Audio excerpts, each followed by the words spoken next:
Kalian pernah gak sih waktu mau belajar ngeliat meja belajar berantakan? Jadi gak ada niat belajar lagi, semangat belajarnya hilang. Nah, aku ada solusinya. Halo semuanya, kenalin nama aku Alvin Ali Mardani dengan NIM F24012311058 dari IPB University. Nah, solusinya adalah menerapkan metode 5S. Metode 5S itu apa ya? Nah, metode 5S ini berasal dari Jepang dan merupakan bagian dari konsep Lean Manufacturing atau Lean Management Quality, yaitu sistem produksi yang berfokus pada pengurangan dan juga peningkatan efisiensi kerja, kebersihan lingkungan kerja, dan juga peningkatan produktivitas. Nah, 5S sendiri itu terdiri dari Seiri, Seiton, Seiso, Seiketsu, dan juga Shitsuke. Nah, mari kita bahas satu-satu. Nah, yang pertama itu ada Seiri atau sortir. Seiri berarti memilah barang yang benar-benar kita perlukan di meja belajar. Nah, barang mana aja yang kita pakai di meja belajar dan mana yang tidak kita pakai. Nah, seri ini berguna untuk mengurangi penumpukan barang, menghemat ruang kerja, dan juga mempermudah aktivitas belajar kita.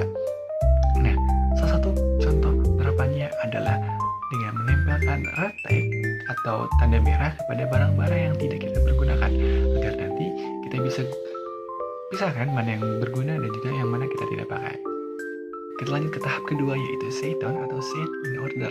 Di tahap ini kita menata kembali barang-barang yang tersisa di meja belajar kita yang memang benar-benar dipakai untuk belajar, agar nanti kita bisa mempermudah mencari barang dan juga agar nggak salah nih ketika pakai alat belajar kita. Setelah disortir dan juga ditata dengan rapi, lanjut ke tahap yang ketiga, yaitu Seiso atau Shine. Shine dalam artian itu membersihkan area belajar kita. Nah, dalam kegiatan ini itu berfungsi untuk meningkatkan kenyamanan kita dalam belajar dan juga sebagai proses inspeksi. Karena saat membersihkan kita nih udah tahu nih mana saja bagian yang rusak atau ada yang masalah dalam meja belajar kita. Seperti itu.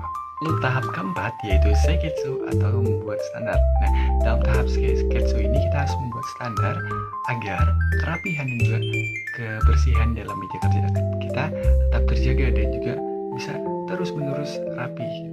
Nah, ini bisa kita lakukan dengan cara membuat sticky note, yaitu pengingat merapikan meja belajar, atau membuat to-do list checklist agar apa saja yang harus kita lakukan ketika kita sudah menyelesaikan tugas kita di meja belajar.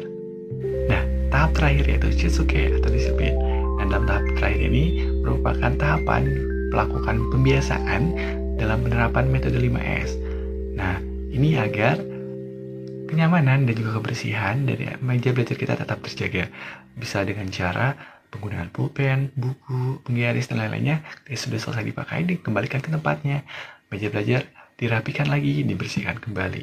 Nah, tadi merupakan penjelasan mengenai metode 5S yang sangat bermanfaat bagi kita semua. Nah, metode 5S ini sangat amat meningkatkan efisiensi dalam bekerja maupun belajar. Dan selain dalam meja belajar juga kita bisa menerapkan di kehidupan sehari-hari, misalnya di ruang tamu, di rumah, di perkuliahan, di sekolah, dimanapun itu kita bisa menerapkan metode 5S. Maka dari itu, sekian penjelasan dari saya. Semoga bermanfaat. Dadah.